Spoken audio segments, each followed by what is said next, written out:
Olá, meus irmãos e minhas irmãs.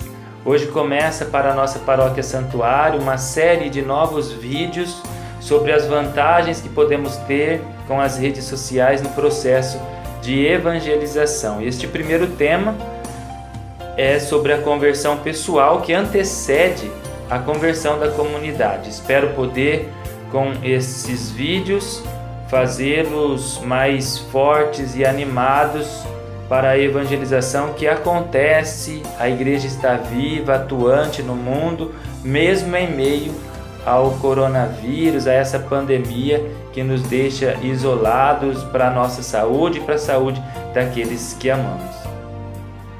Como disse, este primeiro tema é a conversão pessoal que antecede a conversão da comunidade. Este tema proposto para hoje, bastante ligado está com o documento 100 da CNBB, que propõe a conversão da paróquia.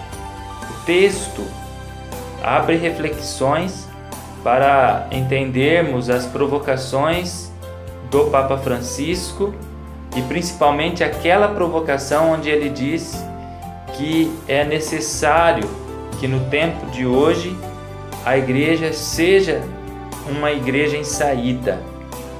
Nessa provocação específica, uma série de outras indicações, como a redescoberta do caráter missionário da igreja, que é formada por batizados, a desburocratização da paróquia para que atenda melhor às necessidades do tempo atual, a necessidade de irmos ao encontro das pessoas e não preocupar-se somente com as mesmas pessoas,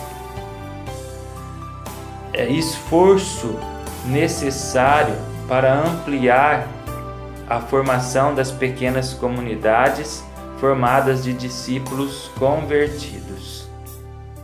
Mas, meus irmãos e minhas irmãs, por que começar a falar em vídeos sobre as vantagens das redes sociais no processo de evangelização, falando sobre conversão pessoal que antecede a conversão de uma comunidade? E ainda, por que citar o documento 100 sobre comunidades de comunidade e conversão de paróquia? Primeiro, porque a pandemia do coronavírus não pode ser suficiente para destruir a igreja que tanto amamos e que vivemos. Aqui vale a pena recordar que esta mesma igreja que nos deu a fé, que nos batizou, existe há mais de 2000 anos. E isso fez com que a igreja passasse ao longo de sua história por pandemias, por doenças, por guerras, por perseguições e tantas outras situações que intimidavam a vida do discípulo. Mas os discípulos venceram. Isso mostra que se os nossos predecessores na fé venceram todos os problemas que tiveram, também nós podemos vencer e passar a fé às futuras gerações de forma digna.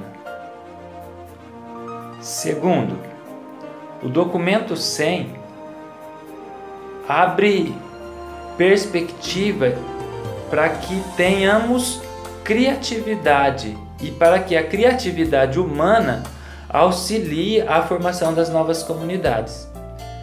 E hoje, se fisicamente é impossível nos reunir em comunidade por conta do contágio do Covid-19, as redes sociais se tornam meios de formação de comunidades. São virtuais, mas são formadas por pessoas concretas, que também são comunidades. Os grupos que ali estão nas nossas redes sociais, que participam conosco do dia a dia da nossa vida, dos nossos afazeres e sentimentos, são um jeito novo, ou esses grupos se tornam um jeito novo de ser comunidade, portanto, é um lugar de evangelização. Terceiro, a pergunta é: nas redes sociais encontramos as mesmas pessoas que encontramos na igreja quando participávamos das missas e das atividades pastorais? Aqui entra a necessidade de pensar na conversão pessoal antes da conversão de comunidade. Isto é, a igreja que queremos e sonhamos depende da conversão de cada pessoa.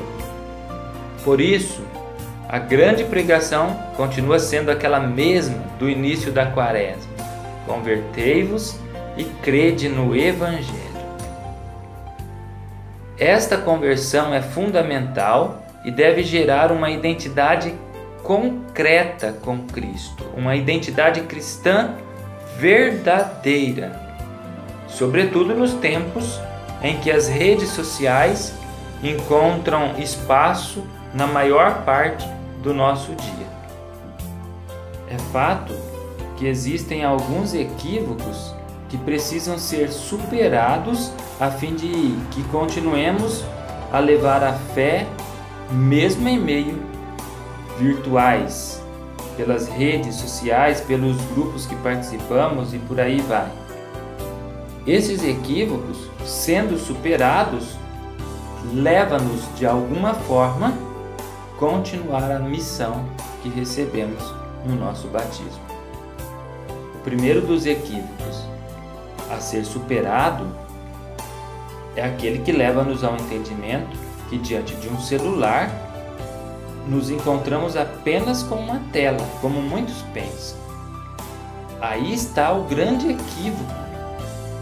A tela, ao ser quebrada, por exemplo, leva-nos apenas a um dano material, mas nos encontramos com pessoas nas redes sociais e elas possuem sentimentos, possuem famílias, possuem uma fé, uma cultura, um jeito de ser e um jeito de se expressar no mundo, que pode ser certo ou errado, mas nós como cristãos não somos julgadores, mas podemos ser sinal de luz e de sal, como nos diz o Evangelho, para que essas pessoas, encontrando sentido, possam até se converter, mas depende dela entender o Cristo e não da gente querer impor-lhe alguma coisa, ou ao contrário disso tudo, não depende de nós julgá-las. Podemos sim fazer das redes sociais e nos encontrar a partir da tela de um celular com pessoas concretas, que também são amadas por Jesus Cristo. Outro equívoco a ser superado, ele é gigante e está bem presente naquelas célebres frases que emitimos. Por exemplo, a rede social é minha, ali eu posto o que eu quero. Ou então, quem não quiser me seguir, me exclua. Eu faço o que quero da minha rede social. A liberdade de expressão eu possuo e é um direito. O fato é que a liberdade de expressão e todas essas outras frases ditas por mim antes